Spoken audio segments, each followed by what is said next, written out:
Hi everyone, and welcome to the latest in the series on the making of modern Britain, Breakaway Unit 2S.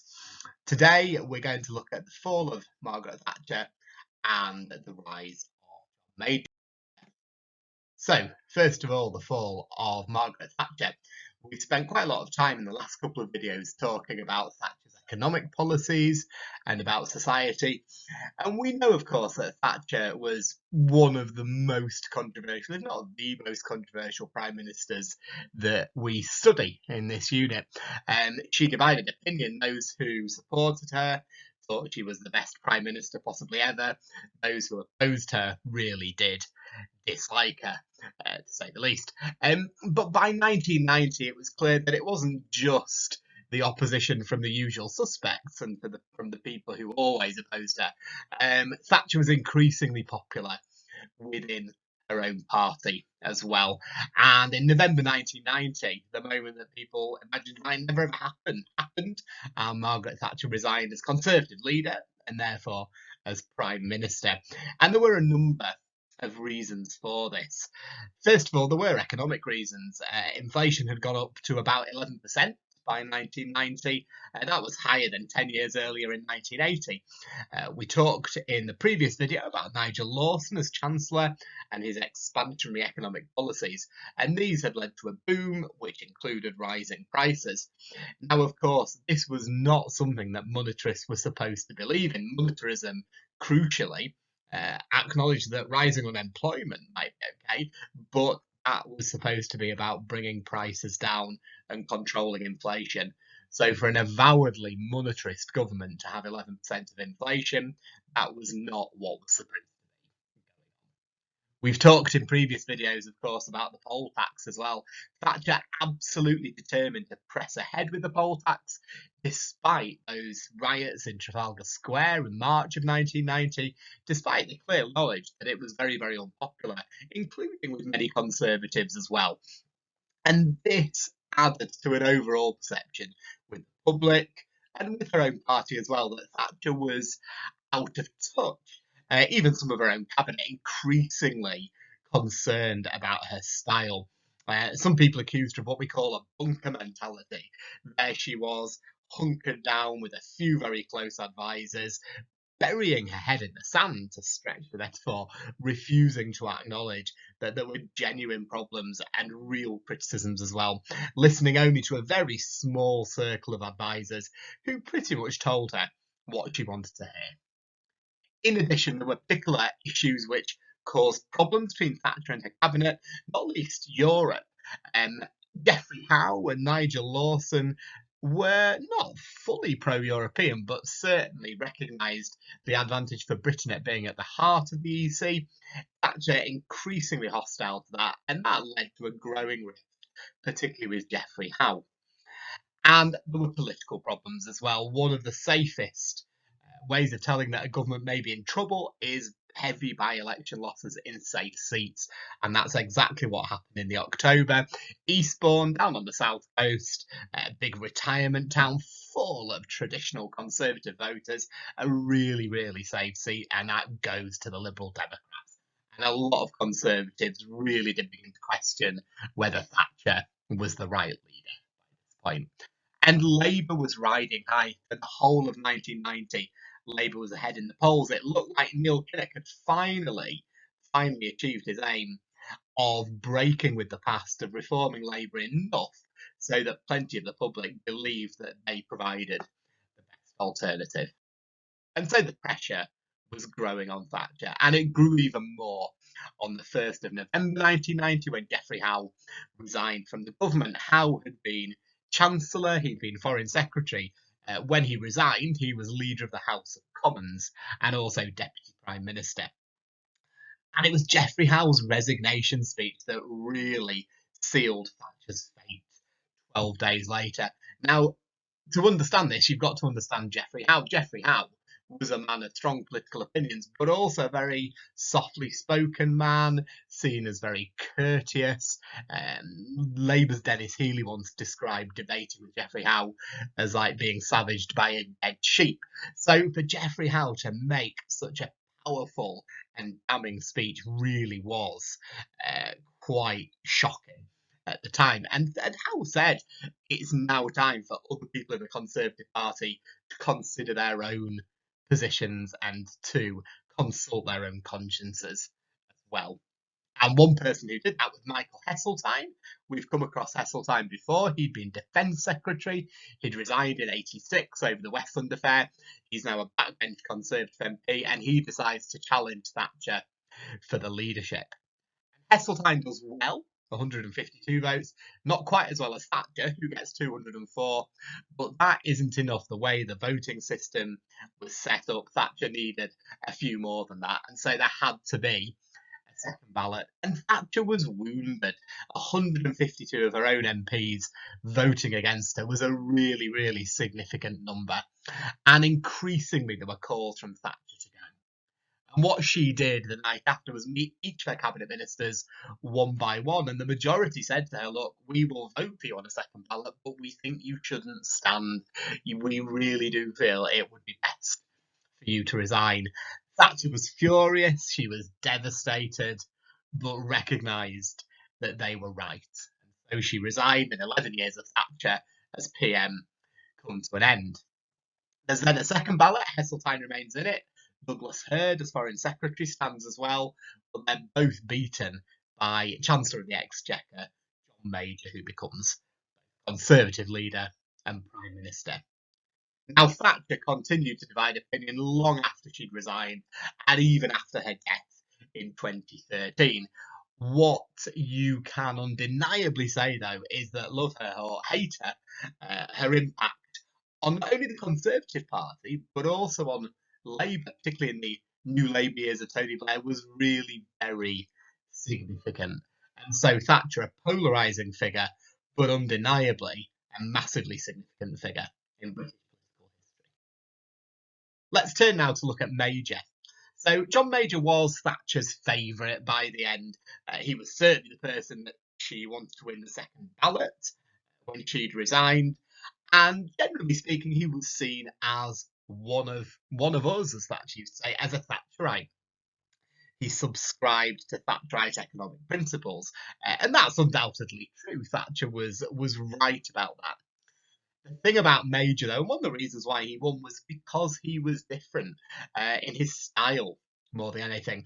Much more willing to cooperate with people with different views, much more conciliatory, much more collaborative and collegiate in the way that he worked with his colleagues. And for Major, while he subscribed to Thatcherite economics, he recognised he was taking over a deeply divided party, and his instinct, and personality-wise as well, was to unify the party.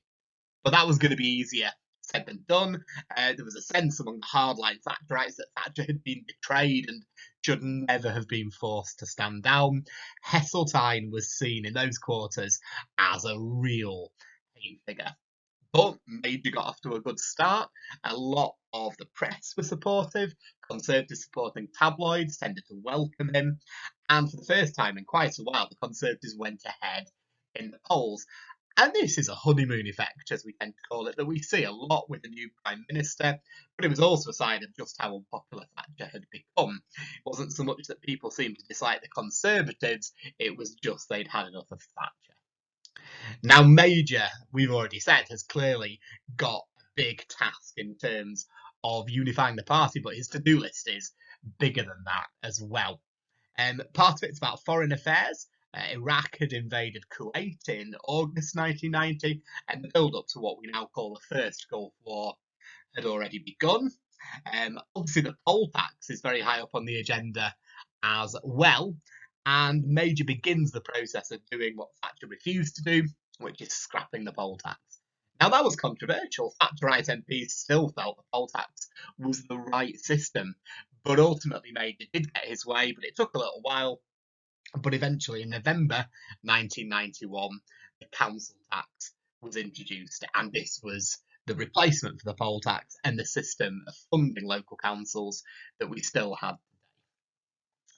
Also, very high up on Major's agenda was Europe and the relationship with the EC, soon to become the EU.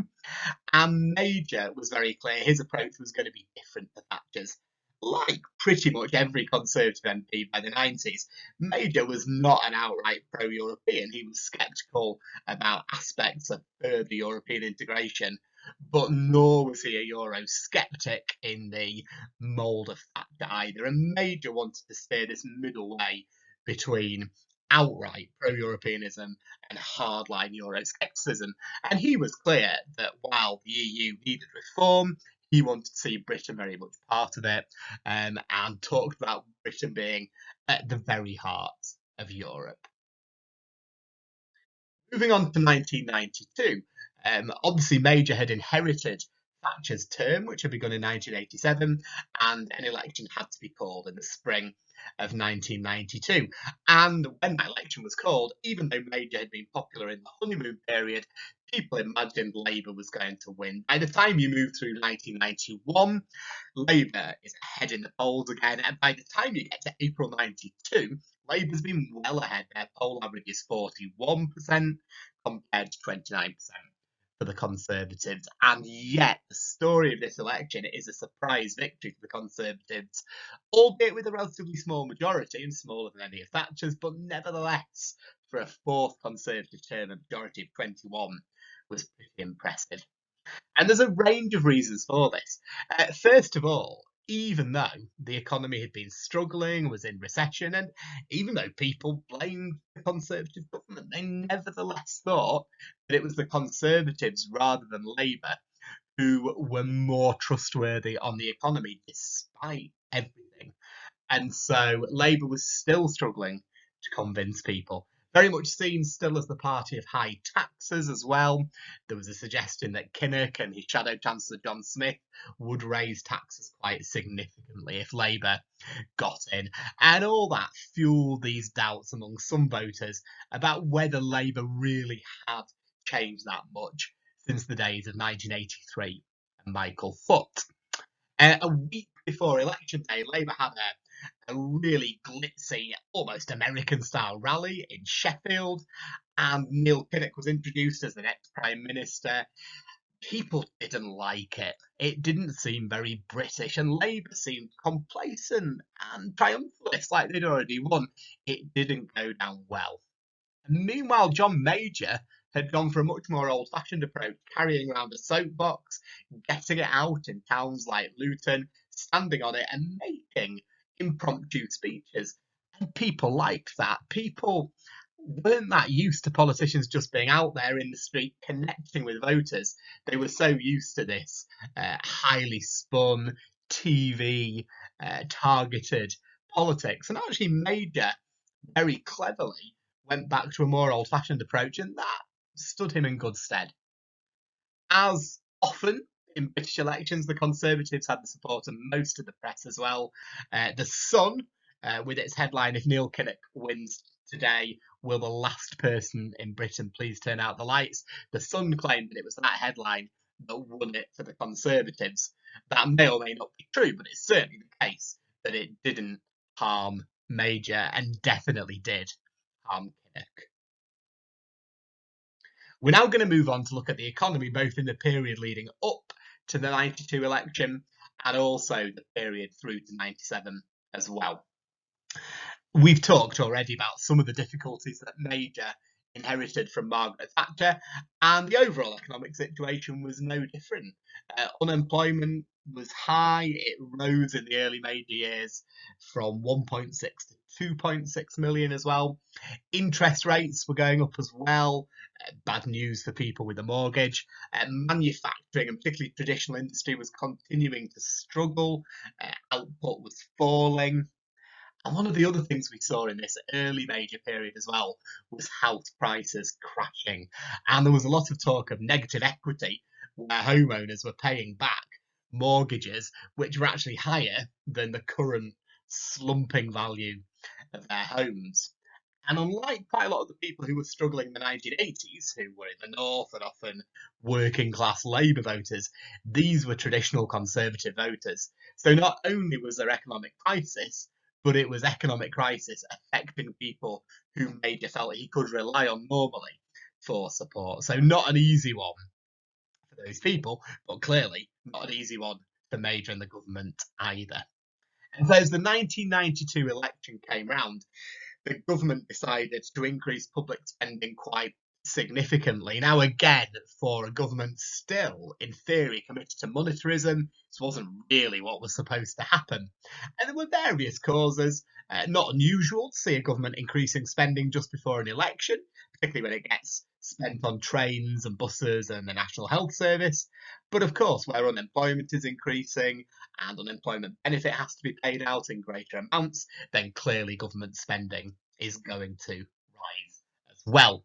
And that spending mainly funded by really heavily increased borrowing. Once again, if you're a hardline pure monetarist who likes Milton Friedman's ideas, you're not going to be a massive fan of this.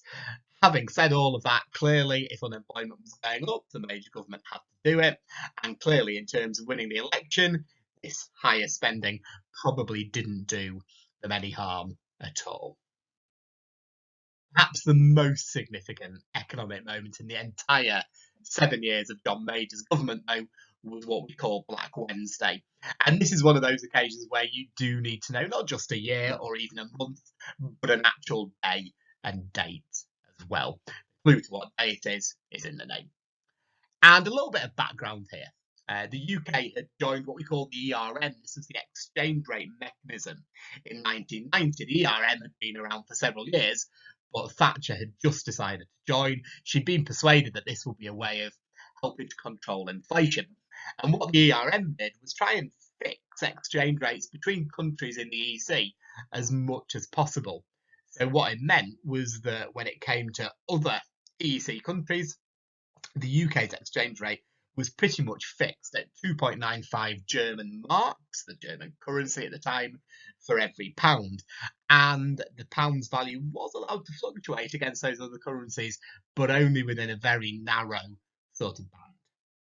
Now, this all went horribly wrong in September of 1992, where foreign exchange speculators, people who buy and sell currency, began selling pounds, and not just a little bit, but to such an extent that the value of the pound began to fall quite spectacularly.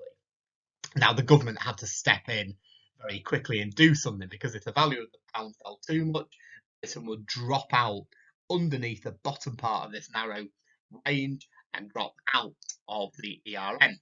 And so what the Chancellor did, this is Norman Lamont, John Major's first Chancellor, is an attempt to keep the UK in the ERM. He tries to encourage these speculators to buy back pounds rather than selling them. In order to do that, what Lamont does is raising interest rates twice, not just within the same month or the same year, but actually on the same day, on Black Wednesday itself, from 10%, already high, to 12%, and then again as the day went on, making a promise to raise them to 15%. But it wasn't enough, and the value of the pound kept on falling. And really quite humiliated at 7 o'clock that night, live on television, Norman Lamont announced that Britain had dropped out of the ERM. Now, for a bit of a parallel to this, it's not exactly the same, but there are similarities. Think back to things like Wilson and devaluation in 1967. It's a similar kind of event in that both devaluation and Black Wednesday have too terrible an economic effect, but had a really significant political effect. Think back to devaluation, the economy recovered quite quickly, it had economic benefits, and on the other hand, it was politically humiliating for Wilson. Similar story here with Major. The economy stabilised very quickly afterwards, and actually, as we'll see in a minute, there were some really positive economic developments through to 1997. But the political impact again was where the problems lay for Major. The Conservatives, we said it even in the 92 election, still had this reputation as the party people would trust with the economy. Major, much more dull than Thatcher, but very much seen as a safe pair of hands as well.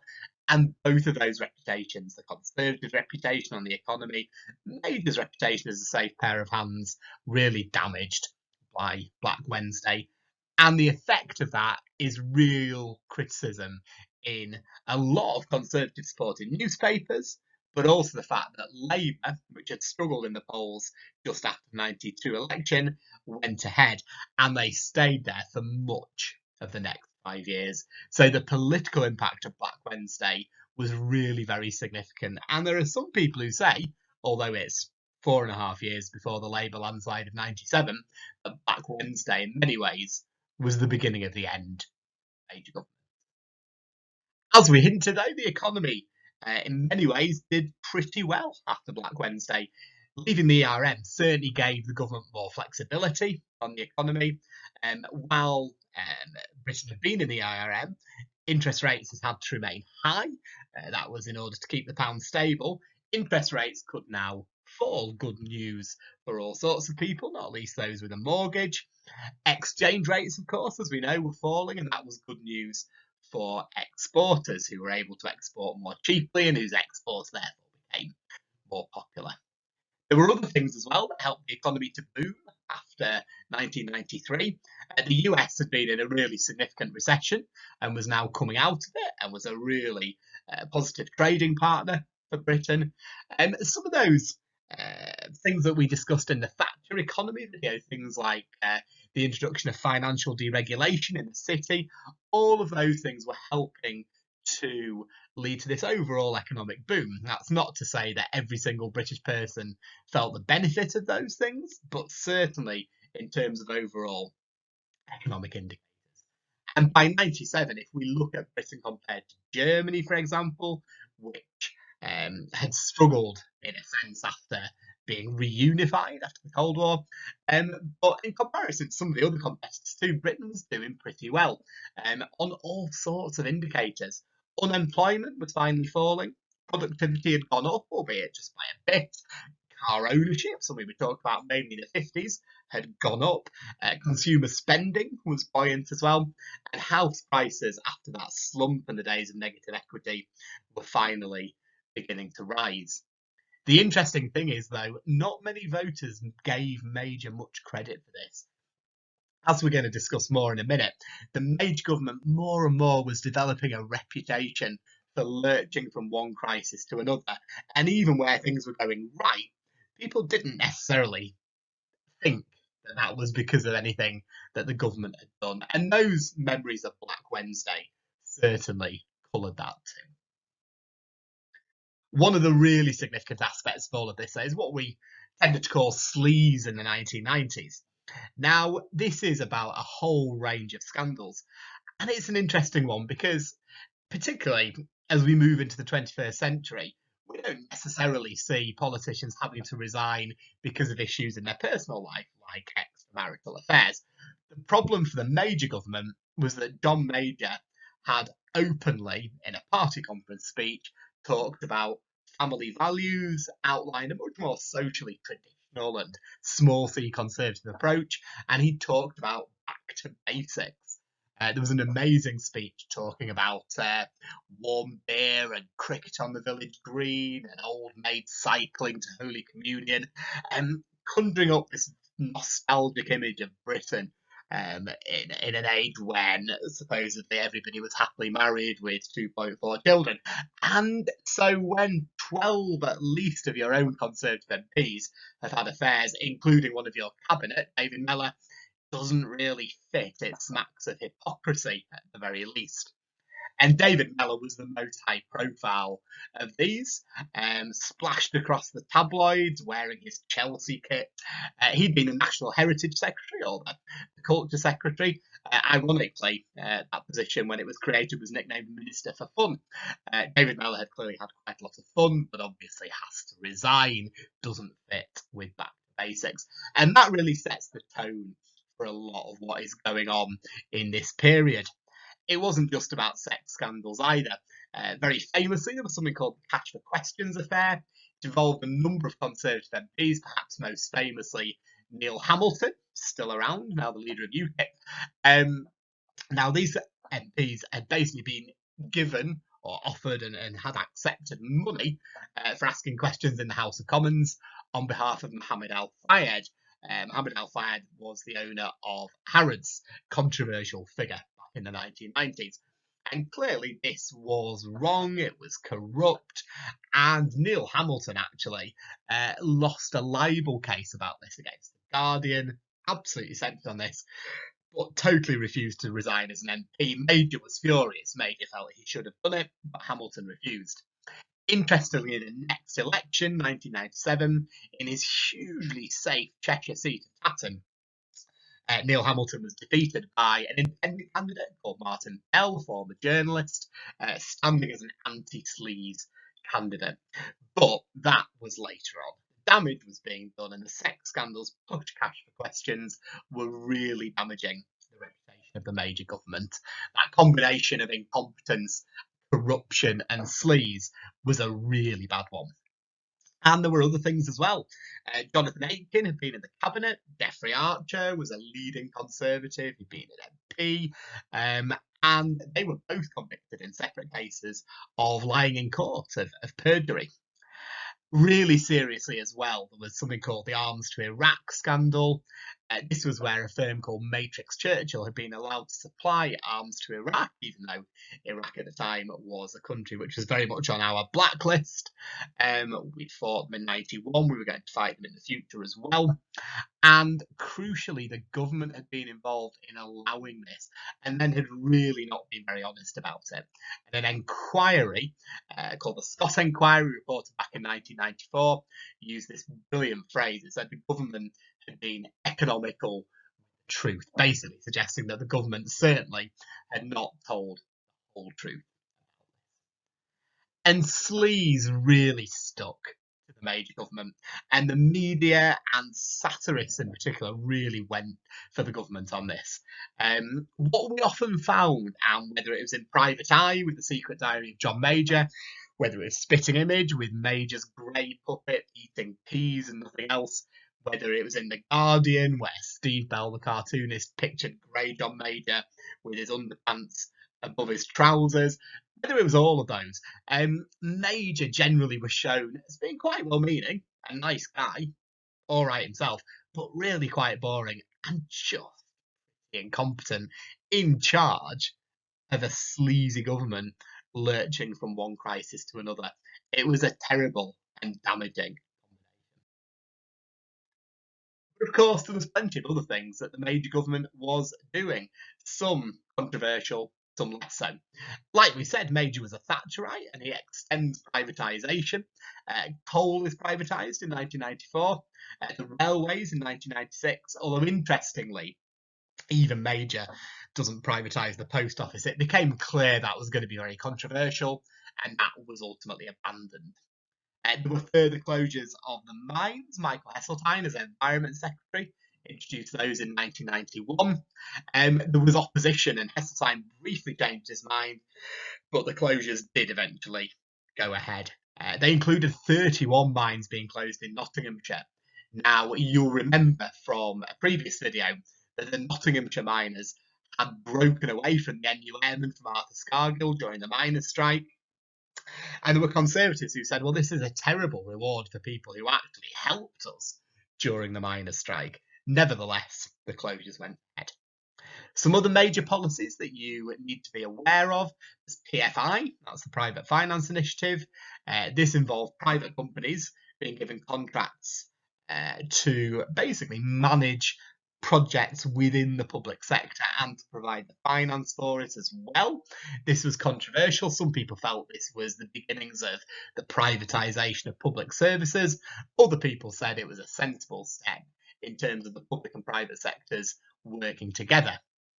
One of Major's flagship ideas was something called the Citizens' Charter in 1991, and Major was really keen on this. He said, look, where people are using public transport, using state schools, using the NHS, people ought to know that they can expect a certain standard. They ought to be able to find information to see whether those providers are actually reaching those standards, providing high quality services or not. One example of that is that under the Major government, there was a lot more testing going on in schools, and that league tables were introduced where the results were published. But there were certain aspects of the Citizens' Charter, most infamously something called the Cones Hotline, where people could phone a phone number where there appeared to be roadworks and traffic cones blocking motorway lanes, even though there was no official signage. Bits of that were just mocked. satirists had a field day with this. And again, it was used to show that Major was well-meaning, but utterly incompetent. And the idea that Major was lurching from crisis to crisis was also reinforced in 1996 by an outbreak of BSE, commonly nicknamed mad cow disease, something that affected cattle, but potentially could affect and kill humans as well. Now, this is a good example where this was not fully the government's fault. It had its roots far before Major, but just, particularly when British beef was banned in Europe in 1996, but just added to the perception that it was one crisis after another. One area, though, to be fair to Major, where actually some pretty significant progress was made was Northern Ireland. Now, remember, Major takes over from Thatcher. Thatcher had continued her very hardline approach throughout her time in office. And in the later Thatcher years, any organisations, including Sinn Féin, which were believed to support terrorism, were banned from being featured on British TV. The broadcasters got around it. You ended up with a very weird situation where you'd have Sinn Féin leader Gerry Adams. You could see his mouth moving. His words were spoken by an actor, but you couldn't actually hear his voice. Very peculiar, but the whole thing symbolised Thatcher's hardline attitude. And there were increasing criticisms of that attitude. For example, in Gibraltar in 1988, British territory off the coast of Spain, 3 IRA members were shot dead by the Special Forces, by the SAS. And this looked and felt like an execution, an assassination, and the government increasingly being accused of a shoot-to-kill policy.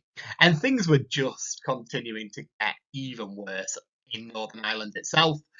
Both Republicans like the IRA and Loyalists like the UDA were continuing their attacks on rival communities. Life for ordinary people in Northern Ireland remained very, very difficult.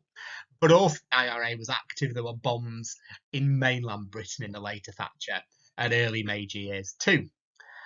And in the last bit of Thatcher, the first bit of Major, we had the Guildford Four and the Birmingham Six having their convictions quashed. You may remember both of those groups had been imprisoned for terrorist activities, for bombings, and it just looked like the establishment, particularly the police, particularly the judicial system, were anti-Irish. All of that reinforced the view that things really needed to change.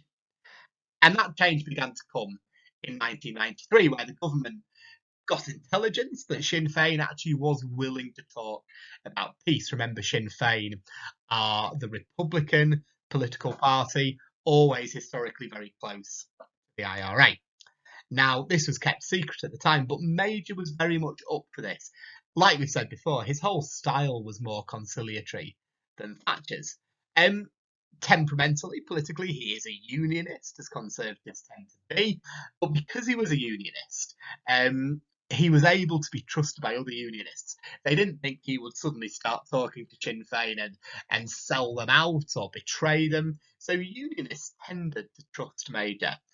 The new Irish Prime Minister, we called him the Taoiseach, Albert Reynolds, worked very closely and very well with Major. Bill Clinton had just become the US President, and he was really keen to help to bring peace to Northern Ireland.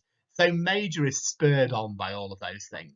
And Major and Reynolds worked closely with the various groups and go public in 1993 at Christmas with what they called the Downing Street Declaration. It was the beginnings of the road to peace. The IRA announced a ceasefire in 1994, followed very soon after by a loyalist ceasefire too. So it looks for a while like there's going to be really significant progress. Sadly, the IRA feel progress is not going quickly enough, and they actually bombed Canary Wharf in London and the centre of Manchester both in 1996. The IRA no longer on board, certainly not for the next 2 years. It'll take till 1998, 97-98 for another ceasefire. Nevertheless, and this is where Major gets some credit, the peace process continues even without the IRA on board at that moment. A final thing in this video is looking at divisions within the Conservative Party. We know, of course, the opposition of Lawson and Howe in Thatcher's final 12 months played a really big role in her downfall and her departure. But actually, once Thatcher has gone, the divisions get even deeper under Major. You've got Thatcherites, like we said earlier, who were still very bitter that Thatcher was forced out as they saw it. And a lot of them, on a policy level as well, want a more radical agenda than Major does. They want yet more privatisation. Some of them are pushing, certainly, to consider a referendum about leaving the EU. There is a real move towards what we would call a more Brexit-like approach as well. And you've got some powerful figures within the cabinet and all sorts of rumours about them, some ambitious people too. Michael Portillo, the Defence Secretary, is a good example. And you get a lot of rumours by 1995, and encouraged by some of the right-wing press, which has begun to turn on Major, that these people, particularly Portillo, are about to launch a leadership challenge. Now, Portillo never does.